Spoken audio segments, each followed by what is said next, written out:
महाराष्ट्र में एनडीए सत्ता में तो आ गई है, लेकिन अभी तक सरकार का गठन नहीं हो पाया है। और इसी बीच अब एक और खबर आ रही है कि शिंदे बीजेपी के साथ कोई बड़ा खेल कर सकते हैं। अगर शिंदे ने कोई बड़ा खेल कर दिया तो यह तय माना जा रहा है कि बीजेपी के साथ बीएमसी निकल जाएगी। तो आखिर क्यों शिंदे के ऊपर टिकी है सभी की निगाहें? कैसे शिंदे ने गरमाया महाराष्ट्र का सियासी पारा? क्यों शिंदे ने बढ़ाई बीजेपी की टेंशन? इसी पर आज हम चर्चा करेंगे। दोस्तों नमस्कार, मैं हूं पवन चंचल और आप देखना शुरू कर चुके हैं जन जोश न्यूज। अगर आप इसे फेसबुक पे देख रहे हैं तो फॉलो कीजिए और यूट्यूब पे देख रहे हैं तो सब्सक्राइब कीजिए। कल कुछ ही घंटों में शिंदे से जुड़ी दो ऐसी खबरें महाराष्ट्र में आई जिसने राज्य की सियासत में तहलका मचा दिया। तो पहली खबर तो यह है कि शिंदे अचानक से अपने गांव चले गए। इसके साथ दूसरी खबर और भी ज़्यादा टेंशन देने वाली है, क्योंकि उन्होंने यानी कि शिंदे ने एनसीपी शरद पवार के गुट के दिग्गज नेता से मुलाकात की है। और मुलाकात की इस खबर ने बीजेपी के नेताओं के माथे पर चिंता की लकीरें ला दी है और चिंता की जो सिकड़ जो है माथे पे साफ दिखने लगा है कि आखिर यह मुलाकात हुई क्यों। एक तरफ तो शिंदे कह रहे हैं कि सब कुछ ठीक है, बीजेपी आला कमान अपनी मर्जी से सीएम पद का चुनाव कर सकता है, बीजेपी जिसे चाहे सीएम बना सकता है। वहीं दूसरी तरफ शिंदे एनसीपी शरद पवार के गुट के नेताओं से मुलाकात कर रहे हैं। तो ये मुलाकात क्यों हुई, किस लिए हुई, क्या इसकी वजह? ये तमाम सवाल जो है इस समय महाराष्ट्र की सियासत में चर्चा का विषय बना हुआ है। क्या इसकी वजह से तमाम सवाल इस समय महाराष्ट्र की सियासत में जो है सारी चीजें उथल पुथल हो रखी है और सबसे ज्यादा टेंशन में है बीजेपी के आला कमान।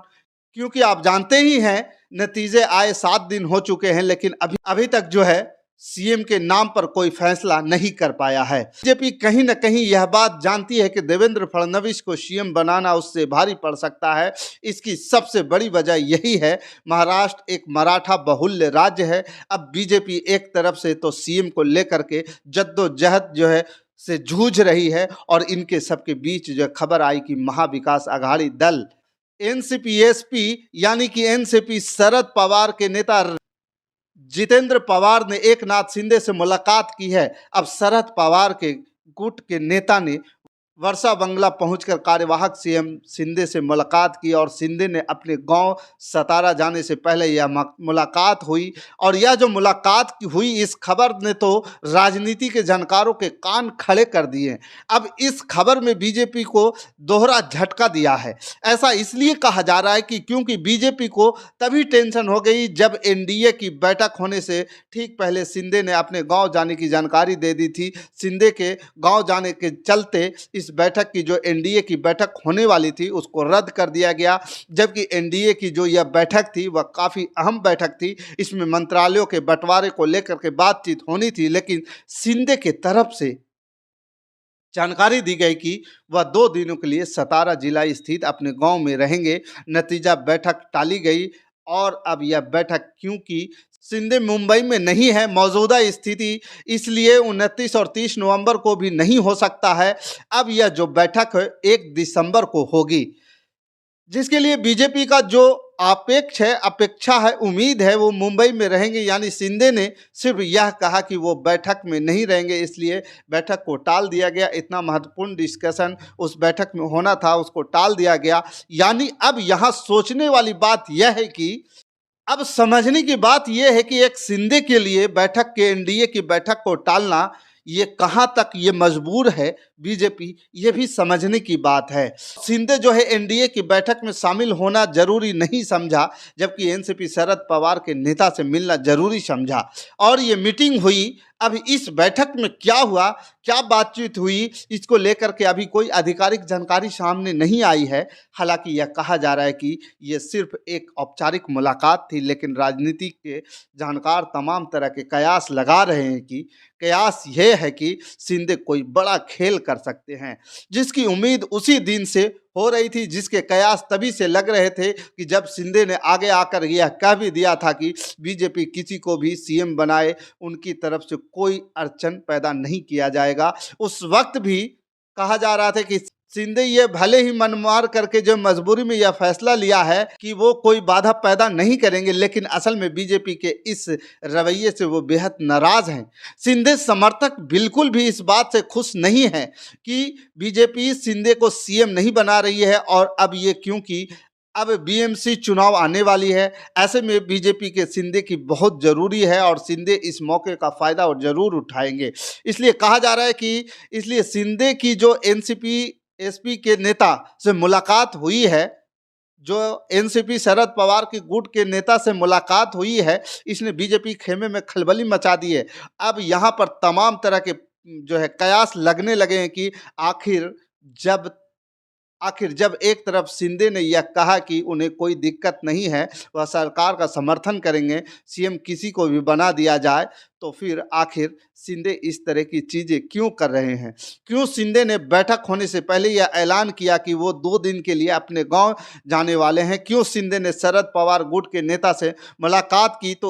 तो इसको लेकर के कई राजनीतिक जानकारों ने जो है दावा किया है कि शिंदे अंदर ही अंदर नाराज हैं, क्योंकि शिंदे ये बिल्कुल नहीं चाहते हैं कि जो महाराष्ट्र में मराठा बहुल राज्य है, वहाँ पर मराठा यानी कि शिंदे और अजीत पवार दोनों ही मराठी नेता हैं, वो एक ब्राह्मण यानी कि देवेंद्र फडणवीस के नीचे काम करे। क्योंकि अभी तक ये कहा जा रहा है कि देवेंद्र फडणवीस को राज्य का सीएम बनाया जाएगा और अजीत पवार और शिंदे को डिप्टी सीएम का पद सौंपा जाएगा। अब शिंदे इसके लिए बिल्कुल राजी नहीं है, क्योंकि अगर वो डिप्टी सीएम बनाए जाए तो एक तरह से उनको ये डिमोशन होगा, जबकि महाराष्ट्र चुनाव में वह पूरा का पूरा जो है शिंदे के नेतृत्व में चुनाव लड़ा गया। शिंदे ने जो योजनाएं आखिर मौके पर लेकर के आए, आखिरी समय में शिंदे ने जिस तरह से जनता को लुभाया, जिस तरह से मराठाओं का जो है उनके ऊपर जो है भरोसा जताया है, जिस तरह से मराठों ने उन पर विश्वास किया है, उसी का नतीजा यह है कि मराठवाड़ा जो क्षेत्र है जहाँ पर मराठी हो बहुत ज़्यादा वर्चस्व माना जाता है, प्रभाव माना जाता है, वहां पर एनडीए का प्रदर्शन अच्छा रहा, जबकि बीजेपी यहां पर बहुत ही कमजोर स्थिति में रहती है। ऐसे में जिन मराठा हो या उनके चलते शिंदे के नेतृत्व में सरकार बन सकती थी, जिस तरह से बीजेपी और एनडीए ने इतना अच्छा प्रदर्शन किया, अब उन्हीं शिंदे को साइड कर दिया गया और यह बात शिंदे और शिंदे के समर्थकों को गवारा नहीं हो रही है। शिंदे को केंद्र की राजनीति में भेजने की बातें हो रही है और ये कहा जा रहा है कि शिंदे को मोदी के कैबिनेट में जगह दी जा सकती है, लेकिन शिंदे महाराष्ट्र की राजनीति को छोड़कर केंद्र की राजनीति में नहीं जाना चाहते हैं।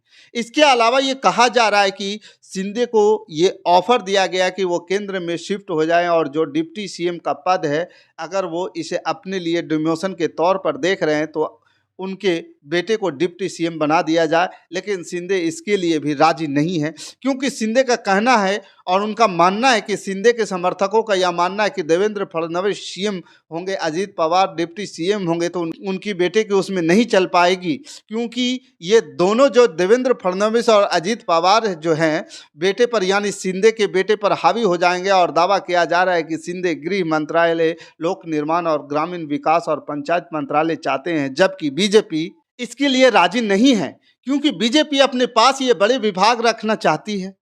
अगर नहीं भी तो इसमें से एक एक करके शायद बांटेंगे तो तीनों दलों में शिंदे इन तीनों ही मंत्रालय को अपने पास रखना चाहते हैं, तो यहाँ पर पेंच फंसा हुआ है।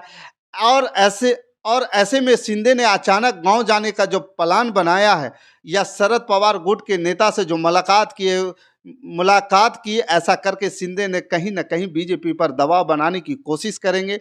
बीजेपी को यह संदेश देने की कोशिश कर रहे हैं कि शिंदे कभी भी कोई भी बड़ा फैसला ले सकते हैं। अब इन सब के बीच जब शिंदे और एनसीपी शरद पवार के गुट के नेता मुलाकात हुई तो एक बार फिर उन चर्चाओं को जोर पकड़ना लाजमी था और जोर पकड़ लिया।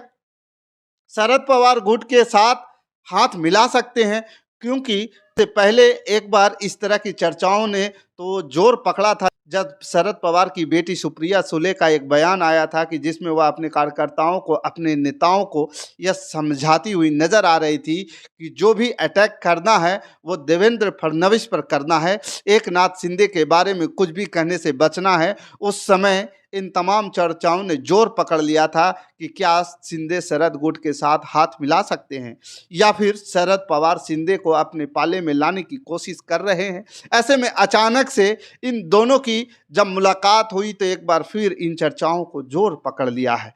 हालांकि अभी यही दावा किया जा रहा है कि इस तरह के कोई चर्चा नहीं है। जो मुलाकात है, शिंदे ने ऐसा करके सिर्फ और सिर्फ बीजेपी को दबाव में लाने की कोशिश की है, क्योंकि बीजेपी के लिए शिंदे बहुत ज़्यादा जरूरी है। और शिंदे इसलिए जरूरी है ताकि उद्धव गुट से वो बीएमसी छीन सके। अब महाराष्ट्र विधानसभा चुनाव के बाद बीजेपी की नज़र बीएमसी पर है और बीएमसी पर इस समय उद्धव गुट का दबदबा है। बीएमसी अगर बीजेपी उद्धव गुट से छीनना चाहती है या लेना चाहती है तो उसके लिए उसे शिंदे की बहुत ज़्यादा ज़रूरत होगी, क्योंकि अगर शिंदे साइड हो जाते हैं तो बीजेपी से अलग हो जाते हैं, नाराज हो जाते हैं, तो उद्धव यह बात शिव सैनिकों में पहुंचाने में कामयाब हो जाएंगे कि बीजेपी शिव सैनिकों के साथ धोखा किया है। बीजेपी शिव सैनिकों का फायदा सिर्फ अपने इस्तेमाल के लिए करती है। अगर कहीं शिंदे ने अपनी गलती मानकर उद्धव के साथ हाथ मिला लिया तो फिर बीएमसी किसी भी कीमत पर बीजेपी के पास नहीं आ पाएगी। ऐसे में बीजेपी पूरी कोशिश करेगी कि शिंदे को मनाएं और शिंदे की जो नाराजगी है उसे दूर करे।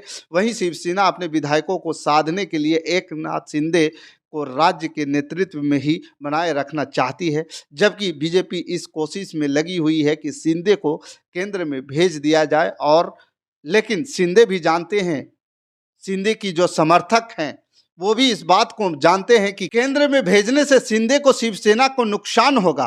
इसलिए संभावना है कि शिंदे राज्य सरकार में ही शामिल रहे। इसके अलावा और जब शिंदे अचानक से बैठक छोड़कर चले गए, साथ ही उन्होंने एनसीपी शरद पवार गुट के नेता से मुलाकात की, तो फिर चर्चाओं का बाजार जो है गर्म हो गया है, गर्मा गया है कि शिंदे नाराज हैं और शिंदे कोई बड़ा खेल कर सकते हैं। और बीजेपी के भीतर जो है शिंदे के इन दो एक्शन से खलबली मच गई है। तो बाकी इस खबर के प्रति आपका क्या विचार है, आप हमें कमेंट कर जरूर बताइएगा। आपको क्या लगता है कि शिंदे वाकई अपने पद के लिए बीजेपी से नाराज हैं या वाकई में शिंदे जो है देवेंद्र फडणवीस को मुख्यमंत्री बनते हुए देखना नहीं चाहते हैं? तो आपका क्या विचार है, आप हमें कमेंट कर जरूर बताइएगा। हमारे साथ बने रहने के लिए धन्यवाद। जय हिंद, जय भारत।